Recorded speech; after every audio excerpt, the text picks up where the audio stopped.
Well, that issue was really extreme because they went home knowing that the valves and everything were messed up and that the steam was coming up. I felt like they should have at least warned the residents, let us know, told us at least what to do to prepare for the weekend. We had to go the whole entire weekend that way. You know, residents was calling and everything like that. Finally, the fire department came out. They knocked on everybody's door. They came in. They checked the floor. That's why I'm confused as to do not the fire department and the other authorities of the city, they do not keep a record of those things. They don't keep in touch with one another, because those things are extreme situations for us. We have pets, like the fire department said, you know, you have to keep the pet on the couch or on the bed or keep it outside if need be, because it was just extremely too hot. You know, so the floor itself was too hot? Oh yes, if you touched it, your foot, your skin, whatever, it just turned red immediately. It was just too hot. You could not walk on this floor. It was extremely hot. Could you feel the moisture in the air as it came up, the steam came up? It was just, like I said, the heat was on at the same time. So it was just so hot.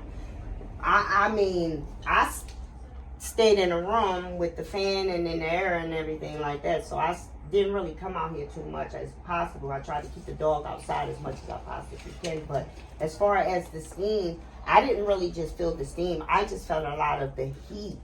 The lady at the other end where it actually busted, she had most of all the steam. Okay. You know what I mean? So I guess as it was, you know, steam and then it dissipates as it goes along. So I guess as it was coming down here, it was just, you know. And then after they shut it off, whatever they did, we still felt the heat for at least 4 or 5 more days. And I'm assuming that's why they shut our internal heat off from our units, because it was still so hot. And it's never come back on, your heat? No, we don't have heat. They gave us a baseboard heater, which, you know, it's something, but it doesn't heat the unit. That's the only one you have for the entire unit? This is what they provided for us this year. I saved everything. From day one, all this started. From last winter. We was one of the, I can't speak for others, I want to just speak for myself. Yeah. I was one of those tenants that started maybe October of last year, that the heat went out. Yeah. We didn't have heat. Then maybe 2 weeks later, I didn't have gas. Week later, I didn't have hot water. So for 4 months, I went without heat, hot water, and gas. It was devastating. I'm on disability for severe depression. So it made it worse for me to go through something like that. Actually, I didn't pay my rent for 5 months. I've been living on the premises for probably 9 years now. Never missed a day of rent. Never been late. I felt that I can remember growing up when your parents had something going on in their home, if they were renting, the landlord would say, well, take it out to rent. This was shocking to me because this was my first time ever living in housing all my life. So it was like, okay, I'm not going to pay my rent because I don't have gas, heat, or hot water. Why would I give you all my rent when I don't have anything? I was paying for hotels. If they did give us a hotel, it was for 1 day or 2 days. Then you'll come right back to the same situation.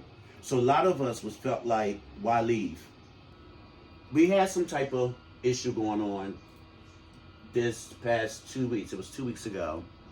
I knew it was the fire department and the police department out here. They were next door. I didn't know what was going on. Maybe 11:40, 11:45, so the cop knocked on my door. Are you okay? Is everything up there all right? I assume yes. It's late, you know? So I'm in here in bed watching a movie and they came knocking on the door and I was like, my place is fine. But for the 3 days prior to that,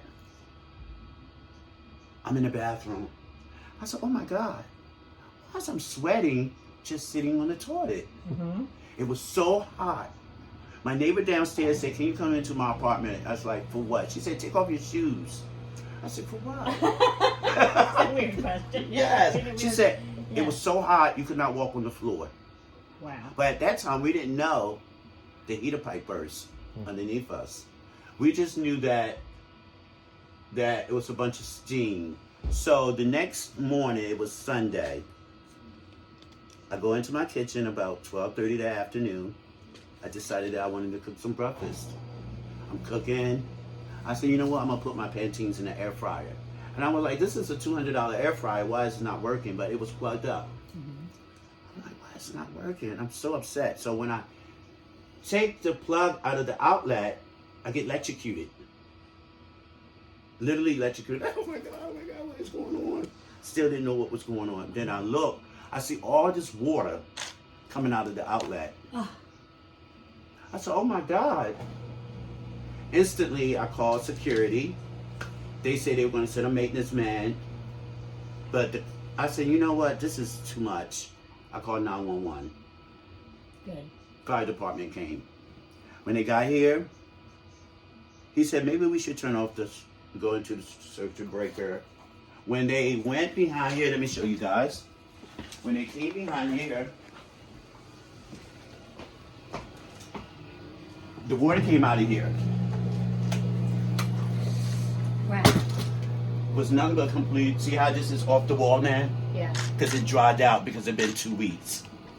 Soon as I unplugged this, I got electrocuted. Water just poured out. The fire department came in. This is the circuit breaker right here. When we opened this, nothing but water came out of it. Out of this, yes. So I said, oh my God. I looked up. I said, oh my God, look at this. It was nothing but steam water coming from up here. Where the crack is. And the crack is. And it was dripping because when I came in my kitchen, you can see my stove is spotless. So I was like, why is a stain on my stove, dark stain? And I clean my stove every time I use it. But I had no idea when I came in the kitchen that water was actually dripping. And it was all up in here. See, look. You can see it. You can see it. The water steam and stuff was coming all Yeah. up in here. Okay. All through the window. Yeah, window from the cross space. edges. Miss Olga always keep asking me, do you want to talk to the press? Yeah. No, I don't want to be in the press. I don't want to be in the press. Yeah. But this was Yeah. it right here. Yeah. And I felt like they didn't care. Right. No one never came over here to check the plumbing. I looked down in the crawl space, it's flooded. Wow. And steam's like still coming from it because they never turned off the pipe, the heat. It's still on. out. Oh God. It's still on. But they told us they couldn't turn it off because they didn't have no one licensed to go in the border room to shut it off. That's why some of these tenants have heat and some don't. Because we all had heat Yeah. before that Saturday Before that. night when the pipe burst. And I was told that they knew it was going to happen. Well, they know all the